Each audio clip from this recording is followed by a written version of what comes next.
சாத்தூர் அருகே வெடியாலையில் ஏற்பட்ட விபத்தில் 15 கிலோமீட்டர் தூரத்துக்கு பயங்கர சத்தத்துடன் வெடித்து சிதறியதால் அப்பகுதி மக்கள் அச்சமடைந்துள்ளனர். விருதுநகர் மாவட்டம் சாத்தூர் அருகே முத்தால் நாயக்கன்பட்டியில் உள்ள தனியார் வெடியாலையில் இன்று காலை மருந்து கலவை செய்யும் பணியின் போது உராய்வின் காரணமாக வெடி விபத்து ஏற்பட்டது. வெடிமருந்துகள் பயங்கர சத்தத்துடன் வெடித்து சிதறின. 15 கிலோமீட்டர் தூரத்துக்கு பயங்கர சத்தம் மற்றும் அதிர்வுகள் ஏற்பட்டதால் சுற்றுவட்டார பகுதி மக்கள் அதிர்ச்சியடைந்தனர். தகவலின் பேரில் சாத்தூர், வெம்பக்கோட்டை, சிவகாசி ஆகிய ஊர்களில் இருந்து விரைந்து வந்த தீயணைப்பு துறையினர் தீயை அணைக்கும் பணியில் நீண்ட நேரமாக போராடி வருகின்றனர்.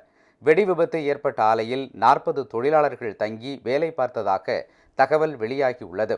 வெளி மாநில தொழிலாளர்கள் தங்கும் அறைகள் வெடி விபத்தில் இடிந்து தரைமட்டமாயின.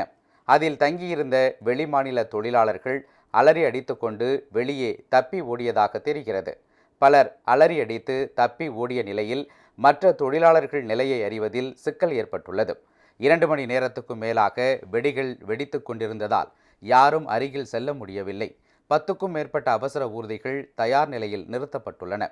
வெடியாலையில் வெடி விபத்து ஏற்பட்ட நிலையில் உரிமையாளர் கந்தசாமி தலைமறைவாகி உள்ளார். அவரை காவல்துறையினர் தேடி வருகின்றனர்.